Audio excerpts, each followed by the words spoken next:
You know, people tell me that CEOs get their jobs for a reason because they apparently know better than us peons, but I beg to fucking differ, and cases like this are the reason why.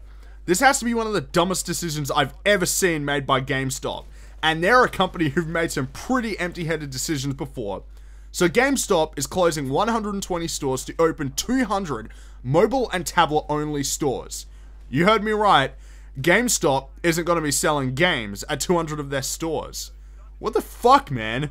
Now, I wouldn't give a shit if this wasn't a long-term plan that's going to continue on. If they stopped here with 200 stores, not a big deal. But that's not the case at all, it seems.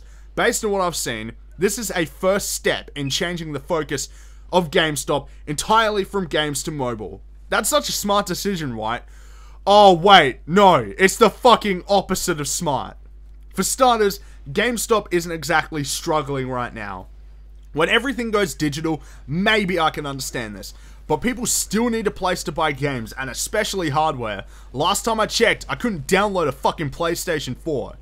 GameStop makes a shit ton of cash, especially off used games. The used game business is really shitty in my eyes, because they give you jack shit, and sell the games for basically new, so they have a huge profit margin.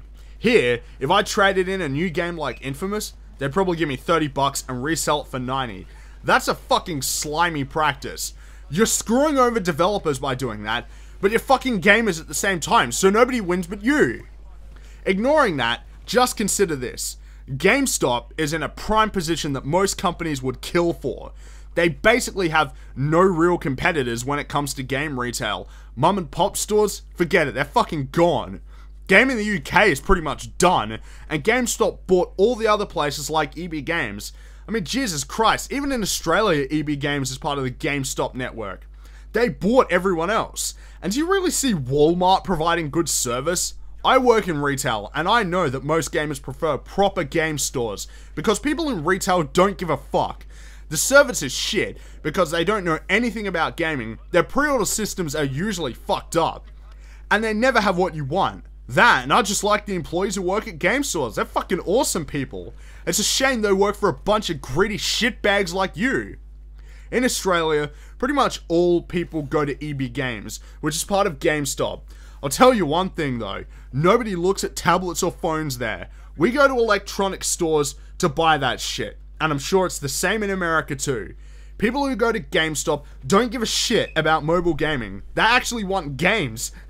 Who would have thought that? It's just in the fucking name of your store. You have an audience, so why fuck them over? Seriously, I don't understand why you're doing this. For me, this isn't too bad. I doubt they're gonna close down the EB Games here. If they do, they can fuck themselves. But I'm probably gonna be okay. Some people aren't. Boogie made a good video where he explained that he was basically fucked because there aren't gonna be any GameStops near him, and his is getting shut down. You're alienating your audience. For what? To compete with Walmart, Best Buy, or Target and more? Companies that have way more resources than you to sell tablets and phones. Why? You're in the best position right now, and you still pull this shit. I hope you lose money because of this. I really do. Maybe if the empty-headed fucks over at GameStop got hit with a decline in profit, they'll think, huh, maybe we aren't so smart after all. But then again, this is the heads of GameStop we're talking about, so I doubt it. Good job, GameStop. You're fucking gamers, just like usual.